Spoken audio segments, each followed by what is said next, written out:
Bueno, pasamos ahora a la primera mesa institucional dedicada al papel de la sostenibilidad y la innovación en ingeniería y construcción. Buenos días a todos los invitados y muchas gracias por haber tenido a bien participar en esta sesión. Nos acompañan don David Prat, director general de Infraestructuras de Movilidad de la Generalitat de Cataluña. ¿Puedes tomar asiento? Don Michael Donaldson, director de Vitavitat, la Agencia de Innovación Urbana del Ayuntamiento de Barcelona. Don Juan José Martínez, secretario general del Colegio de Ingenieros de Caminos, Canales y Puertos. Y don Luis Gómez Liste, con más de 25 años de experiencia en el ámbito de la ingeniería y la consultoría, ha desarrollado su carrera profesional principalmente en torno a la innovación, la digitalización y la transformación tecnológica, siempre en un entorno internacional. Actualmente ocupa el cargo de director global de consultoría en Ectisa, liderando el desarrollo de áreas estratégicas como movilidad sostenible, digitalización de infraestructuras y servicios, sostenibilidad urbana y territorial y adaptación y mitigación del cambio climático. Quisiera excusar la ausencia de Carlos Martínez, gerente de la Plataforma Tecnológica de Construcción, que no nos puede acompañar hoy por motivos de agenda. Empezamos por la primera pregunta. ¿Cuáles son las políticas de innovación y sostenibilidad que se están desarrollando dentro de sus respectivos ámbitos de responsabilidad? Comenzamos con don David Prat. Vale. Muchas gracias. Nada. Primero de todo, felicitaros por este inicio de congreso con tu ponencia científico-poética, que ha sido impresionante, ¿eh? Y esta actuación musical que me ha dejado, vamos, lo que a todos nos ha dejado... No es normal esto, normalmente en un congreso ves hablar de temas más mundanos, ¿no? Pero contarte una actuación musical impresionante, ¿no? Bueno, felicidades. Segundo lugar, primero, daros la bienvenida a Barcelona, ¿eh? Supongo que estuvisteis aquí algunos ayer ya, pues que disfrutéis mucho de la ciudad. La ciudad, pues supongo que muchos la conocéis, pues disfrutar mucho, todo lo que podáis, ¿eh? Y también excusar a nuestra consellera. Nuestra consellera tiene que estar hoy aquí, pero como sabéis, es consejera del Gobierno, además portavoz, y hoy había Gobierno, con lo cual, aunque hemos intentado, pues la verdad es que ha sido muy complicado, ¿eh? Pero ya quería venir, entonces, excusarle en su nombre, pero me hubiera gustado mucho estar aquí con ustedes hoy, ¿no? Bueno, entonces nos toca hablar un poco hoy de sostenibilidad, ¿no? y innovación en carreteras. Lo primero que me gustaría es hacer una reflexión de esto de la sostenibilidad de las carreteras, ¿no? Que podrían parecer dos conceptos un poco antagónicos, ¿no? Y esto es así porque, no sé del resto de España, pero aquí en Cataluña, ¿no? Después de la crisis del 2008, ¿no? Que pasamos de una etapa inversora impresionante a una etapa pues, muy negra, ¿no? De que poca inversión, prácticamente no había dinero para mantenimiento de carreteras. La verdad es que fueron unos años muy complicados, ¿no? Y aparte de esta crisis económica, pues también había una crisis, desde mi punto de vista, conceptual de la carretera, ¿no? La carretera, pues, que no era sostenible, o sea, ¿no? Un poco era complicado que la carretera se viera como sostenible, era un poco lo contrario, ¿no? Era pues, los medios sostenibles, tenemos el tren, ¿no? El transporte público, la carretera siempre era el hermano como feo, ¿no? De la sostenibilidad, ¿no? Entonces, ha habido muchos sectores de la sociedad y también pues, grupos políticos, ¿no? Que no están porque la carretera siga avanzando, ¿no? Al contrario, pues hacer una pequeña inversión en carretera, de nueva carretera, nuevos carriles, pues, es complicado a veces, ¿no? Porque hay esta percepción de que la carretera no es sostenible, ¿no? Y eso pues llega a nuestros días. Realmente, aún hoy, ¿no? Hay sectores que es complicado de hacerles entender que la carretera pues, es importante, sigue siendo importante, ¿no? Tanto es así que la carretera, aunque pues hay sectores que no les acaba de gustar, es la principal infraestructura del país, aquí en Cataluña. Supongo que en el resto de España también, ¿no? Para poner un ejemplo, aquí en Cataluña, en nuestras carreteras, las de la Generalitat, que tenemos unos 6.000 kilómetros, cada año se mueven unas 800 millones de personas en las carreteras, así como un número gordo, ¿no? En metro se mueven 400 millones de personas, en metro de Barcelona, que es mucho, ¿no? Pero es que las carreteras, mucho más. Por tanto, es una infraestructura esencial del país, ¿no? O sea, es una infraestructura que es básica para la movilidad, y no solamente de personas, sino también de mercancías, ¿no? La P7, que es nuestro cordón umbilical, ¿no? que une pues, ¿no? todo el Mediterráneo, nos conecta con Francia, pues no sé, ¿saben ustedes cuántos camiones pasan cada día por la AP7 en el ámbito del Vallés, más o menos? 35.000 camiones. Esto es una barbaridad. 35.000 camiones, si los convertimos a coches, pues estamos hablando a lo mejor de más o menos por 3, ¿no? Para un poco la IMD, la densidad, sería como 100.000 vehículos al día. Eso ya de por sí sería una autopista 2+2. O sea que es una pieza fundamental de la movilidad, ¿no? Entonces, claro, es una pieza fundamental y creo que tenemos que trabajar para cambiarle un poco esta connotación a la carretera. La carretera es y seguirá siendo fundamental. Y aunque el transporte de mercancías por ferrocarril, yo también soy firme defensor de esto, de que hemos de poner todas las mercancías que podamos en el ferrocarril. Y estamos todos, la Generalitat, el Ministerio, todos estamos por la labor de que se acabe el corredor mediterráneo, que podamos subir cuantas más mercancías al tren posibles, pues mejor, ¿no? Pero es que aún así, aunque el tren fuera un éxito absoluto, si lo fuera, ahora estamos en el 4% de cuota modal, pues es que la carretera va a seguir siendo durante muchos años una pieza fundamental de la movilidad de las personas y de la economía, ¿no? Por tanto, nos tenemos que esforzar a darle un discurso nuevo a la carretera para que se vea que la carretera también puede ser sostenible, ¿no? Y en eso, pues nosotros, bueno, pues estamos trabajando en diferentes aspectos para intentar explicar que la carretera es fundamental y también puede ser sostenible, ¿no?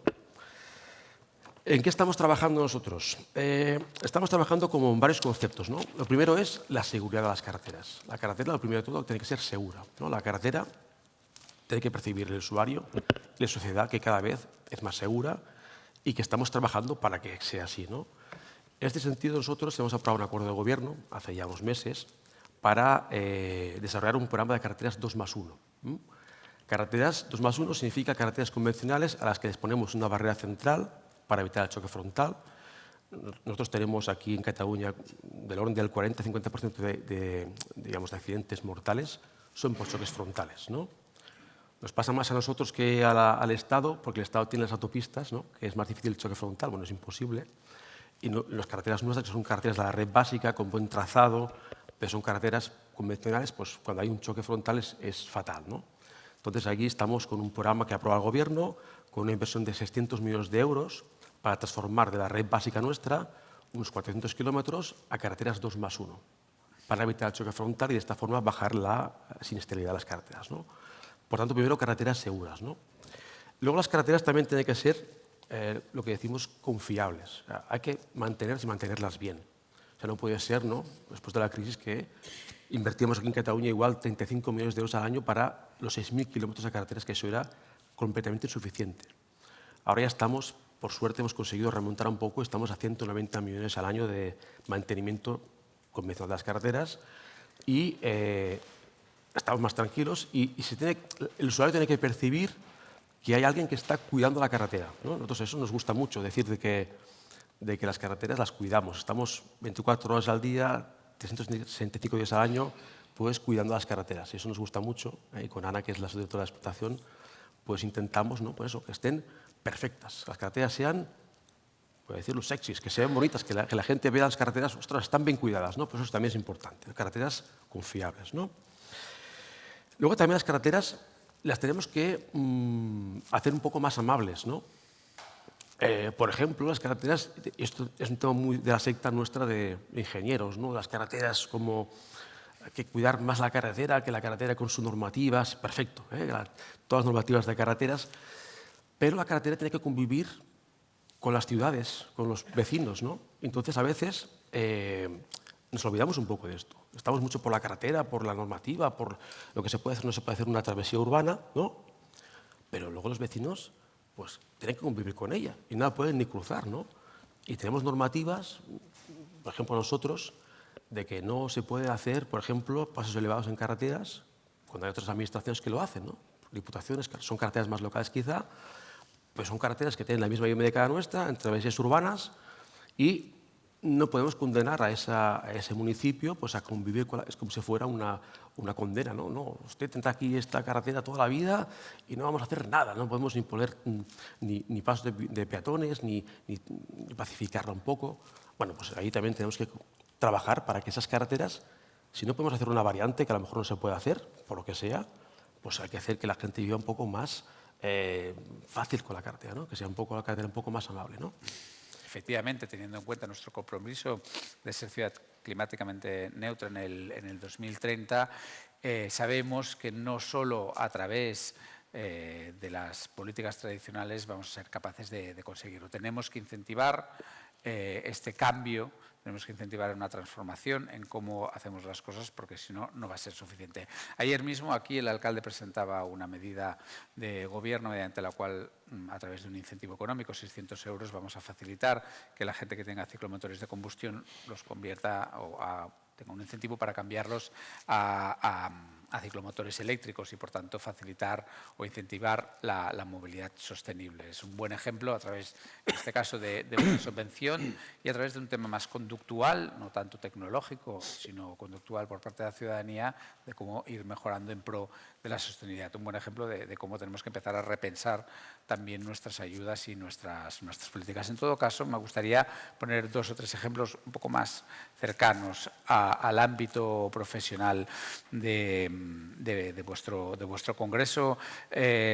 Vitavitat, que es la Agencia de Innovación Urbana de Barcelona, básicamente tiene una línea de trabajo que es la colaboración con el ecosistema. Partimos de la base de que el conocimiento, la experiencia, la innovación está más allá de las 4 paredes de la administración y nosotros como ayuntamiento lo que tenemos que poner son las condiciones, el escenario para que esa innovación del ecosistema se apalanque, nos ayude a solucionar los nuevos problemas que nos enfrentamos como ciudad y como sociedad. Tenemos nuevos problemas que no existían en la agenda pública hace 25 o 30 años. El cambio climático y los efectos que tiene en la ciudad es un muy buen ejemplo. Por tanto, esta es la mala noticia. La buena noticia es que tenemos muchísima tecnología, muchísimas disrupciones digitales y tecnológicas que nos tienen que ayudar a ir solventando o transformando o mitigando, adaptándonos a algunos de estos problemas. Y, por tanto, es nuestro deber como administración intentar incorporar, como comentaba, toda esta innovación que se desarrolla en el ecosistema. Tenemos básicamente 3 dimensiones para traer esta innovación. El sandbox urbano, que si todo va bien estará aprobado en el mes de febrero.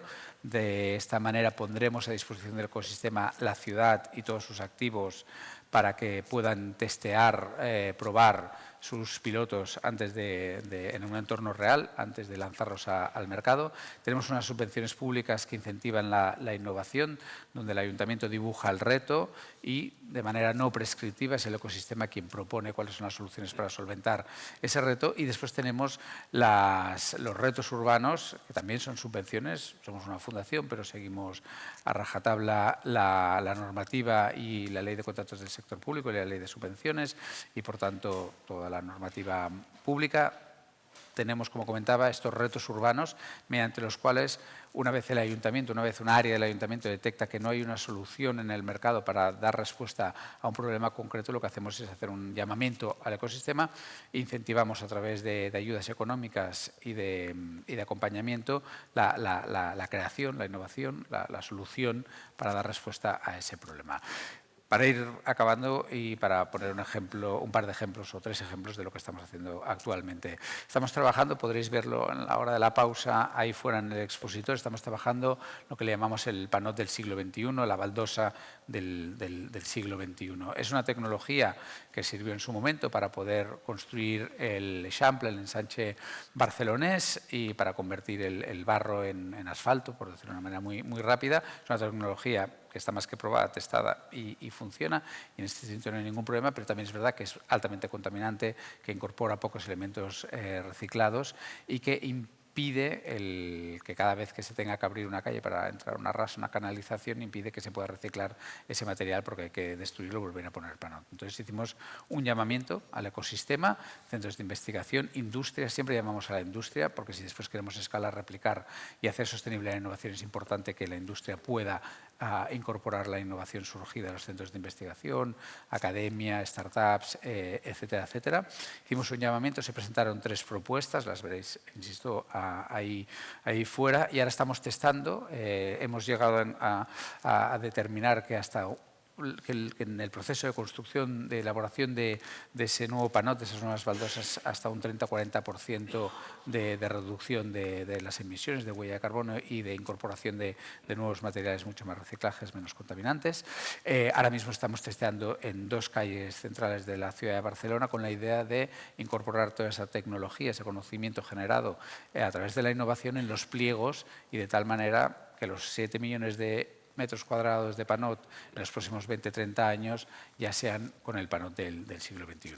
Acabamos de lanzar un reto que no está tan maduro, que justo presentaremos en el marco del Congreso Mundial de Arquitectura del 2026 el próximo verano en Barcelona, sistemas constructivos, muros, paredes, incluso edificios, a través de los escombros, a través de las ruinas que generan la destrucción de las calles, reurbanizaciones o de edificios antiguos. La idea, estamos buscando incluso para promover la máxima circularidad y el kilómetro cero de la construcción, la idea es que allá donde se ha derrumbado una urbanización podamos construir con las mismas ruinas, cascotes de esas obras, podemos reconvertirlos en sistemas constructivos para evitar también el transporte de nuevos materiales. Y después estamos también, y permitidme aquí que no entre mucho, yo vengo del mundo del derecho y de la gestión pública, y en algunas de estas reuniones que tenemos con los ingenieros de camino en este último reto me pierdo, pero estamos trabajando en la sección de la calle de Barcelona. También sabemos que el PANOT al fin y al cabo representa un 10% de toda la sección que tiene que aguantar los peatones, los autobuses, las calles de Barcelona, y que por tanto en ese 90% del iceberg, de lo que se ve debajo del PANOT, hay un gran margen de mejora en términos de innovación y de sostenibilidad. Estamos repensando cuál tiene que ser esa sección, subsección de calle. Hemos lanzado también un reto, se han presentado las grandes empresas del sector, y si todo va bien, el año que viene podremos lanzar ya los 2 primeros pilotos para ver si podemos repensar ya no solo la superficie de las calles de Barcelona, sino también de esa sección debajo del PANOT. Gracias. Muchas gracias. Pasamos a don Juan José Martínez. Muchas gracias. Bueno, lo primero es agradecer a las 2 organizaciones que estáis organizando el Congreso, y me gustaría personalizarlo en ti, David. Muchas gracias por contar con el colegio, porque ya sabes que nos enorgullece que el colegio siempre sea el foro de concentración de todo el conocimiento, ¿no?, de todos nuestros diferentes sectores, ¿no? Y de hecho, pues, hemos celebrado congresos anteriormente en el colegio y la verdad es que es un placer y un honor el que estemos aquí con vosotros. A mí me gustaría más hablar de los ingenieros de caminos, de canales y puertos, que del colegio, porque los ingenieros de caminos, canales y puertos han sido claves en el desarrollo no solamente de este país, sino del mundo. Nos enfrentamos siempre a grandes retos. En este momento tenemos retos de innovación y de sostenibilidad, pero estos retos son los que hemos ido afrontando durante toda nuestra historia.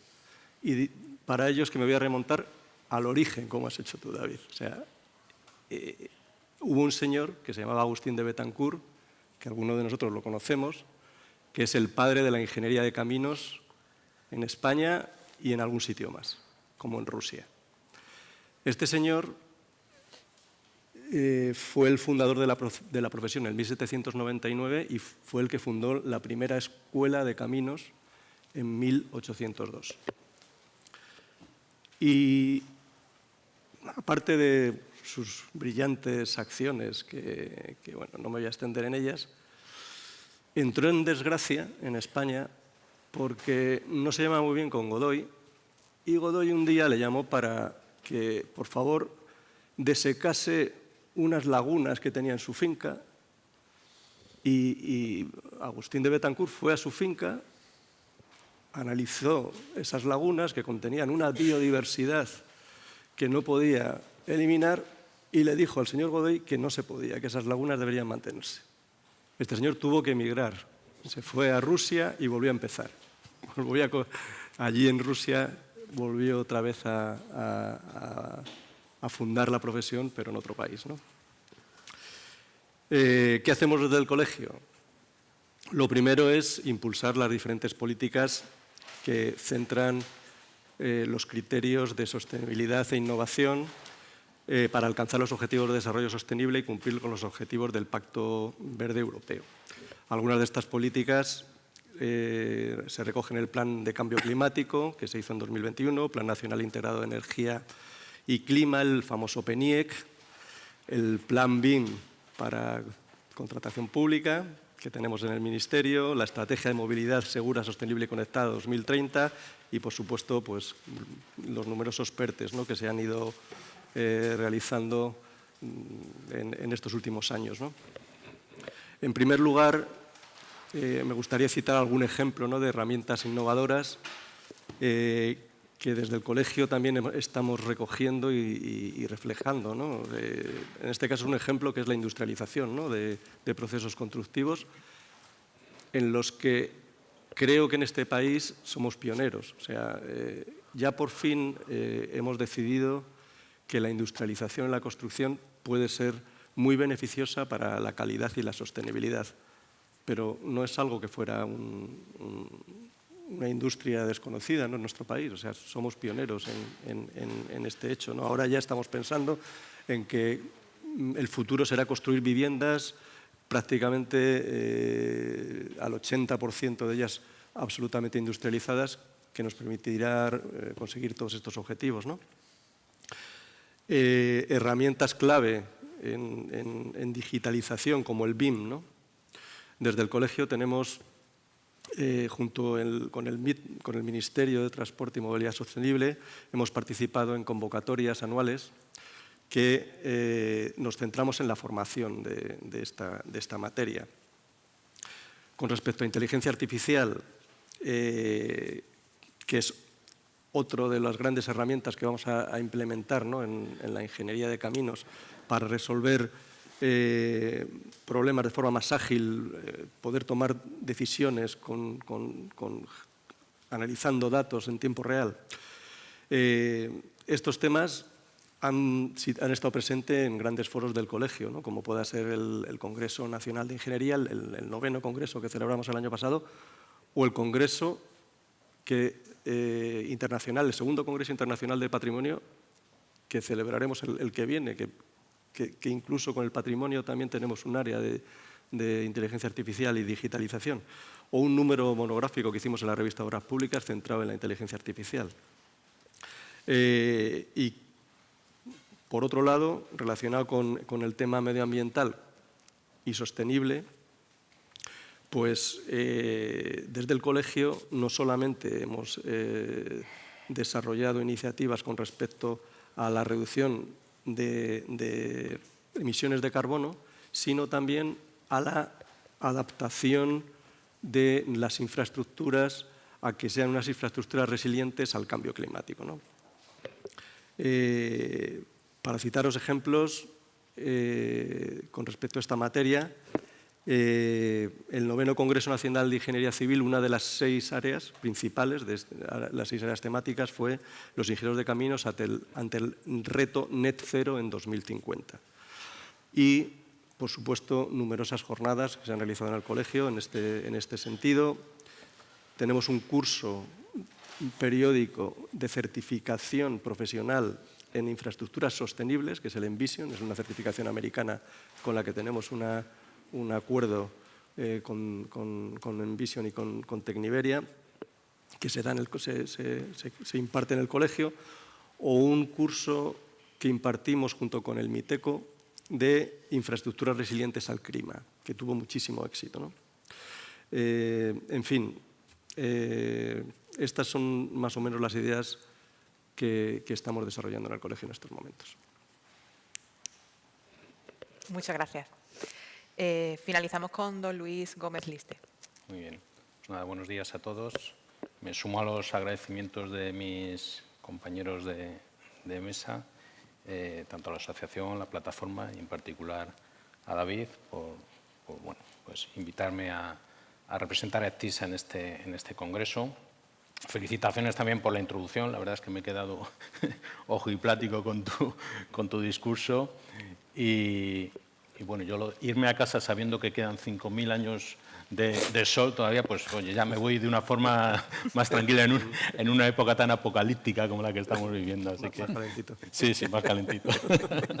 Así que muchas gracias.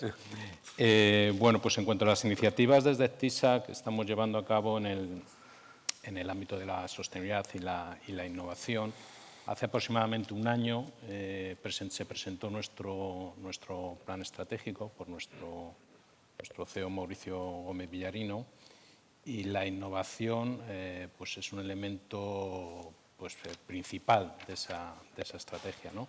Es una innovación basada sobre todo en tres conceptos o tres variables: la sostenibilidad, la tecnificación y la digitalización, que muchas veces pues, van en paralelo. Entonces, bueno, nuestro objetivo dentro de TISA es poder ser capaces de integrar esas tres variables dentro de este plan de innovación. Desde el área de consultoría, yo la verdad es que probablemente aporte un punto de vista un poco diferente a la de la mayoría de los asistentes de este congreso. Bueno, yo vengo del mundo de la consultoría, de la consultoría tecnológica sobre todo, y la responsabilidad de nuestro grupo de consultoría dentro de TISA es llevar a buen fin pues ese plan de innovación. A buen fin desde el punto de vista interno, ser capaces de ser mucho más sostenibles, eficientes en los procesos internos de la compañía. Y luego yo creo un gran reto, y en eso estamos trabajando con las diferentes áreas técnicas de la compañía, es el desarrollar soluciones, servicios, productos, pues por ejemplo, que puedan integrar la tecnología fotocatalítica con otra serie de tendencias tecnológicas, que las habéis comentado por aquí, pues como puede ser el BIM, como puede ser, todo el mundo habla bueno, todo el mundo quiere tener su ciudad inteligente, ¿no? Pero ¿qué es una ciudad inteligente? Pues en la mayoría de los casos, por lo menos desde mi punto de vista, nos quedamos en soluciones descriptivas, pero no es una solución integral que realmente luego que solucione un problema. Entonces, estamos bueno, pues, de una forma conjunta con los diferentes responsables técnicos de las diferentes áreas técnicas de la compañía, desarrollando determinadas pruebas de concepto en las que estamos incorporando pues, bueno, pues, tecnologías digitales con otras tecnologías bueno, pues, más aplicado al mundo de las infraestructuras. Muchas gracias. Vamos con la segunda pregunta. ¿Cómo encajaría la tecnología fotocatalítica en esas hojas de ruta? Empezamos con don Michael Donaldson. Bueno, yo la verdad es que soy poco experto en la materia, pero me remito nuevamente a la metodología o al relato que comentaba al principio, ¿no? Los nuevos problemas que tenemos en la ciudad. Y sin duda, uno de ellos, y más en una ciudad tan densa como es Barcelona, rodeada por dos ríos, el mar y la montaña, y por tanto con una movilidad muy asfixiante, igual que las áreas metropolitanas de Madrid o de otras ciudades europeas que reciben muchísimo tráfico de las poblaciones circundantes. Eso implica no solo problemas de tráfico, sino también externalidades como es la calidad del aire. Y este es un problema que hace, bueno, seguramente si preguntásemos a la ciudadanía de Barcelona hace 20, 30 años no era percibido como tal, y en cambio ahora incluso hay movimientos vecinales, movimientos asociativos configurados alrededor de la exigencia de la mejora de la calidad del aire, ¿no? El Eixample Respira es quizás el más paradigmático también porque atraviesa Barcelona de norte a sur la calle Aragón, que es una auténtica autopista urbana, ¿no? Y por tanto también conocemos de estudios científicos que demuestran que en el caso de Barcelona la contaminación es responsable de 3.000 muertes prematuras al año. Desde luego que las administraciones públicas están tomando este tema, seguramente con mayores o menores aciertos, porque también es un tema que implica pues compromisos por parte de la ciudadanía. Estoy hablando de las zonas de bajas emisiones. Insisto, pues con mayor o menor acierto está significando un cambio importante no solo en la calidad del aire, sino también pues, en la manera en que nos desplazamos y también en el consumo que tenemos de los vehículos como tal, ¿no? Por tanto, es también una exigencia grande, porque hay un coste importante para la ciudadanía, ¿no? Y entonces, como comentaba, pues en la ciudad, y más en una ciudad densa como Barcelona, estos efectos se pueden ver. Por tanto, en este sentido, lo que comentaba, a nuevos problemas, por suerte también tenemos nuevas soluciones, y la tecnología fotocatalítica es uno de los mayores aliados. Evidentemente que hay, insisto, que cambiar, que apostar por el transporte público, por esa mejora, para que haya unos cambios conductuales en la movilidad. Llega un momento en que, por mucho que cambiemos al vehículo eléctrico, por mucho que introduzcamos también esta tecnología, vamos a necesitar de estos cambios, pero en todo caso cualquier ayuda es poca para reducir la contaminación y para mejorar la calidad del aire. Por tanto, yo creo que es, digamos, que un perfect match el que hay entre el problema y la solución. Muchas gracias. Don Juan José Martínez. Vamos a ver, yo creo que todos vamos a coincidir en los básicos. En los básicos, partiendo de los básicos son, estamos ante una disciplina que transforma la calidad del aire y que es beneficiosa para nuestra sociedad. Con lo cual, partiendo de estos básicos, hoy a lo largo del Congreso nos contaréis, supongo, bastantes aplicaciones concretas. A mí hay digamos, un requisito, ¿no? que sí que me ha chocado bastante, que es la alta exigencia ahora mismo que tenemos desde la Organización Mundial de la Salud de la reducción de los óxidos de nitrógeno, que ha subido muchísimo, ¿no? en los requerimientos. Pero me fijaría sobre todo en la simplicidad, ¿no? de este sistema.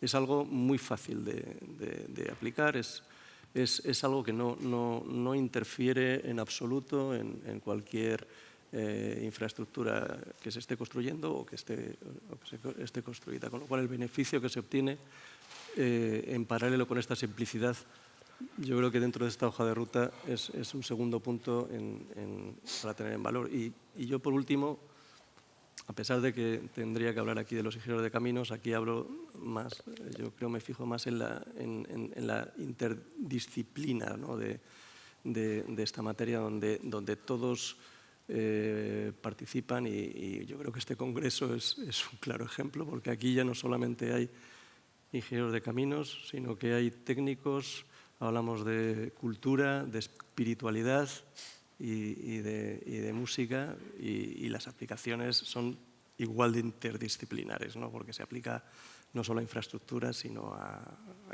infraestructuras, digamos, de transporte, sino a todo tipo de infraestructuras energéticas, en agricultura, en todo lo que se nos ocurra, ¿no? Con lo cual me quedo con estos tres conceptos de hoja de ruta. Muchas gracias. Don Luis. Bien, bueno, como decía en la exposición inicial, nosotros la tecnología fotocatalítica pues encaja perfectamente con los criterios que hemos definido en nuestro plan de innovación. Si a eso le sumamos que es aplicable a las, digamos, áreas de conocimiento en las que TISA, bueno, pues se desenvuelve desde hace muchos años, hablando del mundo del agua, del mundo del transporte, del mundo de las ciudades, pues evidentemente el encaje es total, ¿no? en nuestro plan de innovación. Por supuesto, otro aspecto en el que queremos continuar, la labor de TISA, pues a través de David, a través de la asociación y la plataforma, pues queremos seguir desarrollando, pues, queremos seguir teniendo un papel protagonista en la labor de la plataforma. Queremos promover la colaboración público-privada, estar cercanos a las universidades. Yo creo que ese es un tema también muy importante.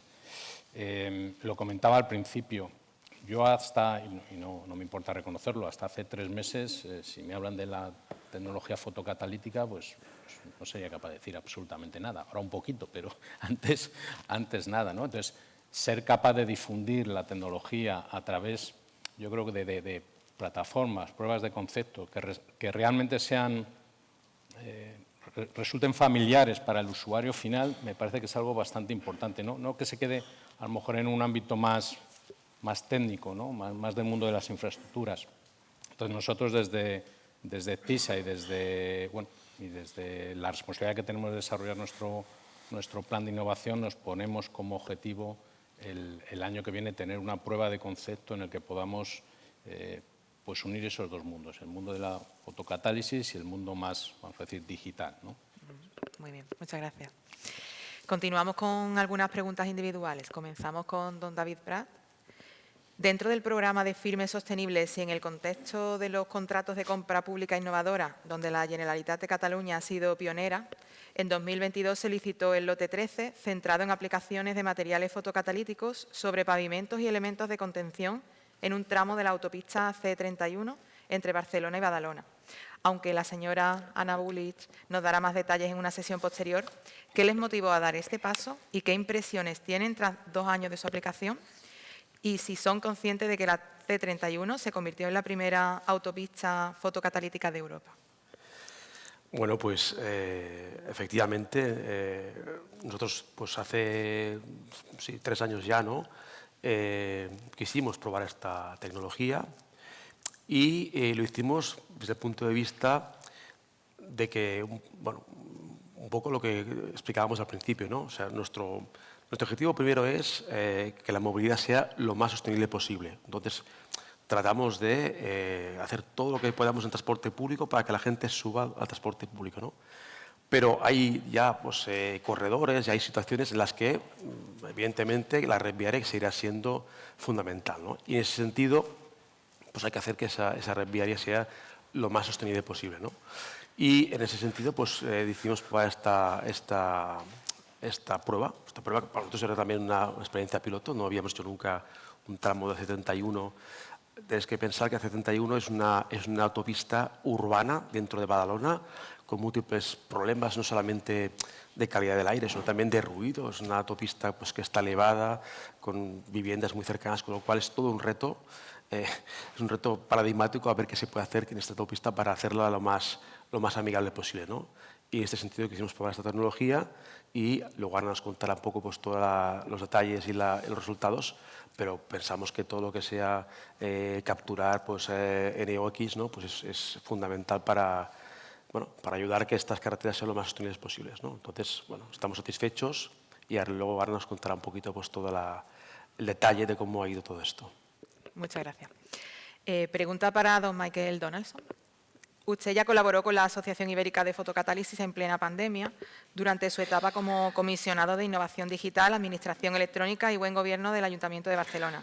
Además, desde 2014, su ayuntamiento ha incluido los materiales fotocatalíticos en los pliegos de proyectos y obras en Barcelona. Gracias a esas gestiones ya son innumerables las aplicaciones de esta tecnología en la ciudad. ¿Cuál es su perspectiva actual al respecto? Y si habrá nuevos proyectos que precisen su aplicación.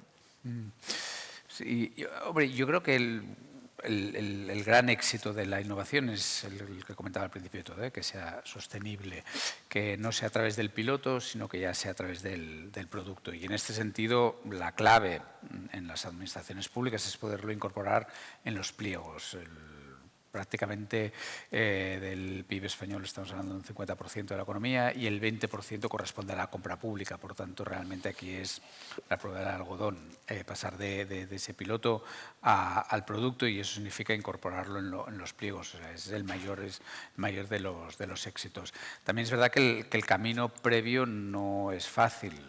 Hay que no solo desarrollar la tecnología, ver qué aplicaciones tiene, se tiene que testar, se tiene que comprobar que aquellos indicadores de éxito se cumplen y que son sostenidos en el tiempo y en diferentes circunstancias. Y después se tiene, que no es un tema menor, convencer a nuestros compañeros de intervención y secretarios para que incorporen, veo algunas caras de gente que sufre ese proceso, de incorporarlo en nuestros pliegos, ¿no? Porque, bueno, el mundo está cambiando de una manera vertiginosa, aunque quizás después de la perspectiva que nos han dado desde el principio, pues no tanto, pero lo cierto es que sí que está cambiando y, en cambio, las estructuras de administraciones, desde que Weber las desarrolló en 1850, no han cambiado muchísimo. O sea, que somos, bueno, tiene un sentido de especialización, de trazabilidad, de transparencia,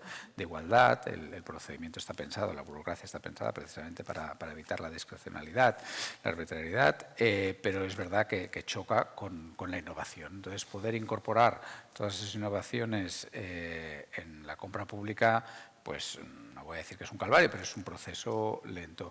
¿Cuál es la vía? Nosotros lo tenemos muy claro, la innovación para la transformación. No se trata de hacer el piloto por hacerlo, no se trata de hacer la experimentación para decir que ha funcionado muy bien y poder representar en un congreso, sino que si eso ha funcionado se puede elevar ya como una práctica, ¿no? Estoy seguro que la Generalitat, a la luz de los resultados de ese tramo de la C31, va a replicarlo en otros tramos.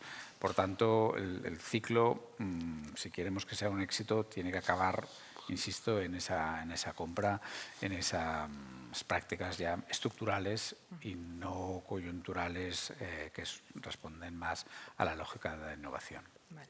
Bueno, como quedan más preguntas y tampoco tenemos muchísimo más tiempo, voy a pedir que os ciñáis un poco, o sea, que sean las respuestas un poco más breves. Pregunta para don Juan José Martínez. El Colegio de Caminos mantiene una actividad constante en sostenibilidad e innovación, como demuestran iniciativas recientes como la cumbre CICCP ICE de 2024, celebrados junto al Colegio de Ingenieros Civiles Británicos bajo el lema "Por un futuro bajo en carbono". ¿Qué conclusiones y acciones se derivan habitualmente de estos eventos y qué seguimiento se realiza posteriormente? Pues mira, Desiree, este cumbre que comentas es una cumbre que celebramos anualmente. Es bilateral con el Institution of Civil Engineers británico, que nace a raíz de unos convenios que firmamos con ellos, por los cuales, entre otras cosas, hacemos un montón de actividades juntos, y por otra también los ingenieros de caminos que tienen la certificación profesional en España se homologan directamente en el Chartered Engineer británico, ¿no? En la certificación profesional británica. Entonces, hacemos una cumbre, una vez en Madrid, otra allí, y en Londres, y el que viene de invitado se inventa el tema. Entonces, esta cumbre pasada la tuvimos en Madrid y vinieron desde el ICE a presentarnos el PAS 2080, que es la hoja de ruta de descarbonización, que se quiere que sea el marco referente global en descarbonización, y nos la presentó además Lewis Barlow, que, fijaros el título, el cargo es el director técnico de descarbonización de WSP, la ingeniería canadiense, y es el consejero del ICE para el carbono y el clima. O sea, parece que los británicos, que siempre son los anglosajones muy especializados, en esto se especializan también bastante. Ya os he comentado antes, derivándose de esto, ¿qué es lo que hacemos? Pues, por supuesto, seguimos, ¿no?, con estas, digamos, iniciativas en congresos, cursos, jornadas, que permiten la interactuación, es el punto de encuentro entre los profesionales, las empresas y las administraciones públicas. Con este fin también se han creado grupos de trabajo que lo que hemos hecho es diferentes propuestas legislativas que se han elevado a las administraciones públicas. Y yo quería fundamentalmente reseñar 3 grupos de trabajo que se crearon, estamos hablando de los últimos 2 años. El primero elaboró una propuesta de ley de ordenación de la calidad y sostenibilidad de la obra pública y ingeniería civil, lo hemos comentado antes. El fin último es tener un documento, una ley que nos ampare similar a la ley de edificación existente, pero que digamos, ponga en valor y actualice porque tenemos una del siglo XIX ahora mismo.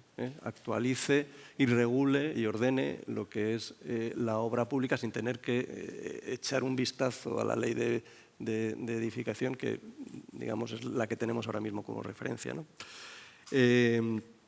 Por otro lado, también hicimos otro grupo de trabajo que hizo unas propuestas también de modificación a la ley de contratos del sector público, que también se han elevado al Ministerio, y esperamos que si en algún momento entra en el calendario, ¿no?, del Ministerio el hacer esta reforma, pues tenga en cuenta lo que se ha trabajado en este grupo de trabajo, ¿no? Y por último, pues tuvimos también, a solicitud de esto de la Unión Europea, se nos solicitó a diferentes organismos el que analizáramos cómo se estaban comportando las directivas de contratación en los diferentes países, ¿no? Ya habíamos analizado la ley de contratos del sector público previamente, y bueno, pues aquí estuvimos haciendo también una serie de propuestas que en todas ellas siempre hemos planteado el introducir pues todas estas propuestas de innovación y sostenibilidad que requieren, que son necesarias para la contratación pública, ¿no?, para que se tenga en cuenta a la hora de la contratación pública. Bueno, muchas gracias. Por último, pregunta para don Luis Gómez Liste. TISA es líder en fotocatálisis desde que en 2011 se embarcaron en el primer proyecto de I+D+I financiado por el CDTI para el desarrollo de un prototipo telecontrolado de medición fotocatalítica que permitía evaluar la eficiencia descontaminante de distintos materiales. ¿Cómo ha evolucionado este proceso desde entonces hasta ahora? Muy bien, gracias. Pues sí, efectivamente, este proyecto, bueno, David tiene conocimiento mucho más detallado que yo, pero entiendo que fue un poco el punto de inflexión dentro de TISA para realmente comenzar esta actividad o promocionar el uso de esta tecnología fotocatalítica en diferentes disciplinas, y desde entonces, bueno, pues la actividad de TISA ha sido bastante relevante. Habéis comentado el proyecto de la C31, creo recordar, con la Diputación de Vizcaya, no recuerdo el nombre de la BEI, bueno, no me acuerdo el nombre de la carretera, en Castilla-La Mancha, la autopista de Los Llanos. Bueno, pues la actividad ha sido bastante relevante. Probablemente, por supuesto, queremos más, pero bueno, creo que ha sido bastante intensa. También desde nuestros laboratorios pues, se han realizado más de 1000 ensayos, ¿no?, en el ámbito de la actividad fotocatalítica. Así que, bueno, pues sí, eso fue el origen de la actividad en este ámbito. Y bueno, pues ahora, digamos, el siguiente paso, bueno, si me repito un poquito, ¿no?, siempre nos hemos centrado principalmente en el mundo de las carreteras, pero bueno, TISA tiene otras disciplinas técnicas, el mundo del agua, el mundo de las ciudades, el mundo de la arquitectura, el mundo de la edificación, y bueno, pues nuestro objetivo es hacer un esfuerzo en no solo aplicar o no solo promover el uso de esta tecnología en el mundo de las carreteras, sino llevarlo a otros ámbitos y a otras disciplinas. Muchas gracias. Pregunta para todos. Pido también eso, que sea bastante escueta la respuesta porque ya nos quedamos sin tiempo. La tecnología fotocatalítica aún presenta dos retos: su desconocimiento general en la sociedad y en la empresa y su coste ligeramente superior al de los materiales convencionales. De la primera cuestión nos ocupamos a través de congresos, jornadas, pero en cuanto a la segunda, ¿qué podemos hacer? ¿Tiene recorrido reducir los costes cuando hablamos de una cuestión de salud pública? Don David Prat. Bueno, pregunta complicada. Hombre, reducir los costes para, digamos, lo veo complicado, ¿no?, en el sentido de que debemos cada vez elevar los estándares de calidad, ¿no?, de todos los productos y de las aplicaciones que aplicamos desde las administraciones públicas, ¿no? Entonces, más que un tema de costes, nosotros lo que primamos es pues cada vez materiales nuevos que ayuden a la sostenibilidad. Lo hemos hecho en el marco de estos nuevos contratos de firmes, sostenibles que derivan de esa contrato de compra pública innovadora que hicimos hace ya unos años, en el que vimos pues, que efectivamente se podían aplicar nuevos firmes, ¿no? Más sostenibles y con garantías y con resultados tangibles de que realmente pues, se reducía la huella de carbono. Y también en este caso probamos la tecnología de fotocatálisis, ¿no? Para nosotros lo más importante es que cada vez, pues como decíamos, ¿no? Las carreteras tienen que ser sostenibles y, hombre, preferiríamos que fuera un coste lo más mínimo posible, pero si la tecnología tiene el coste que tiene, pues, bueno, también hay que ver los temas de costes de escala, a ver cómo esto puede ir reduciéndose, pero para nosotros es fundamental que las innovaciones que se vayan consolidando, ¿no? En este caso, pues la fotocatálisis, pues puedan ir entrando, ¿no? En los contratos y esperemos, bueno, pues que los costes se vayan estabilizando, ¿no? Pero como digamos, idea fundamental, para nosotros las innovaciones que tengan resultados contrastados deben poderse aplicar en nuestras carteras. Muy bien. Don Michael. Pues claro, en poco tiempo entrar en el problema de la contratación pública, que efectivamente tiene sus limitaciones, y el tema del precio y el tema del coste es uno de ellos, pues es difícil torear este toro, ¿eh? Primero, no quiero ni mucho menos eximirme de responsabilidades, ¿no? Pero es un tema de las reglas de juegos que nos hemos dotado todos. La Administración la tiene que aplicar, pero es el legislador, y por tanto el legislador es la soberanía popular, quien ha determinado estas reglas del juego por muchísimas razones que ahora sería difícil de entrar, ¿no? Lo cierto es que efectivamente tenemos una contratación pública muy orientada al coste, a la reducción del coste, al precio, con unas ciertas lógicas, pero que pues que no casan bien con la innovación, con incorporar nuevas tecnologías que sobre todo en una primera etapa están menos maduras y por tanto son más caras, ¿no? Hay que ir haciendo equilibrios. Nosotros en la incorporación, que ahora estamos precisamente redactando de los pliegos para incorporar el conocimiento surgido del proceso de innovación del PANOT y siendo conscientes que lo que es la baldosa en sí es más cara respecto a la anterior, pues también hay que subsumirlo en todo el coste que significa la instalación propiamente dicha o la urbanización de la obra, ¿no? Que ahí queda un poco más diluido. Pues hay que ir caso a caso, pliego a pliego y ir viendo, pues un poco poniendo en balance, como bien comentabas, temas de salud pública, de sostenibilidad, con temas también de coste, porque al final son los presupuestos también, nuevamente, no de la Administración, sino de los contribuyentes y, por tanto, nuevamente, de toda la ciudadanía, de la soberanía popular. No quiero ser demagógico ni mucho menos, porque es un tema muy complejo y en este poco tiempo es difícil y es cierto que hay mejora, pero que también tiene su lógica y hay que entenderla, ¿no? Y hay que jugar con estas reglas del juego. Gracias. Don Juan José. Bueno, yo en este tema parto de un marco más amplio. O sea, desde el colegio, antes he comentado todas las participaciones que hemos hecho tanto en las legislaciones de contratación españolas como europeas, en el que el principal punto de interés para casi todos nosotros es la relación calidad-precio a la hora que se tenga en cuenta a la hora de la contratación pública, ¿no? Y en los últimos meses todavía se ha puesto muchísimo más en valor pues, todos los temas estos que han aparecido en prensa, que han llevado a la administración pública a casi plantear soluciones cuantitativas para valorar las licitaciones que puedan llegar, todos tememos que puedan llegar a subastas, ¿no? Entonces, llevamos unos meses defendiendo, si cabe más, el poner en valor en la contratación pública la relación calidad-precio. Entonces, si no se hace así, corremos el riesgo, que además ya lo hemos vivido, ¿no? de perder en calidad, de perder en planificación, de perder en el ciclo de vida del proyecto, ¿no? Con lo cual, si bajamos a un escalón,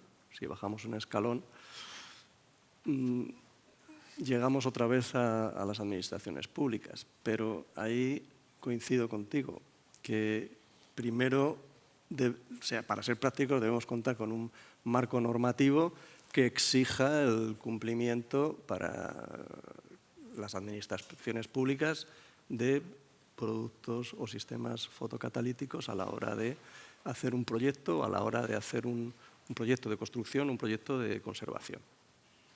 Y a las administraciones públicas que lo recojáis en los proyectos de licitación de forma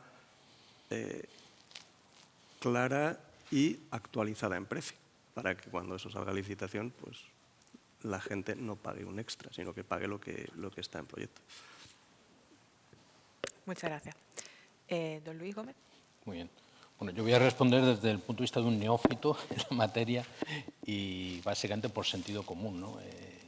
Yo entiendo que si preguntamos a la Administración Pública, el 99,9% de los interlocutores de la Administración Pública no van a regatear si eso implica un impacto en la salud de los ciudadanos, ¿no? en las condiciones de vida de los ciudadanos. Ahora bien, desde el punto de vista del sector privado y bueno, pues un poco con la experiencia o con el conocimiento que tengo de haber investigado un poco sobre este tipo de iniciativas, creo que todavía necesitamos hacer un esfuerzo muy importante en seguir difundiendo las bondades de esta tecnología, sobre todo, como existe siempre, ¿no? Despejar las dudas, porque entiendo que hay dudas, ¿no? Y bueno, yo creo que un tema fundamental y que has comentado, el cómo ligar esta tecnología al cumplimiento del marco normativo, ¿no? Es decir, hay otros sectores donde no se plantea pagar más por una determinada tecnología, porque es seguridad, por ejemplo, no sé, el sector nuclear, donde se paga muchísimo dinero por productos de mucho valor añadido. Entonces, yo creo que puede ser bueno, se puede comparar ambos mundos, ¿no? Yo creo que hay que hacer un esfuerzo importante, como digo, en despejar las dudas y ver cuál puede ser el link entre la parte normativa y la tecnología. Muy bien, muchas gracias. Bueno, pues gracias a congresos como este, poco a poco estamos consiguiendo que cada vez más personas sepan lo que es la fotocatálisis, los beneficios que pueden aportarnos.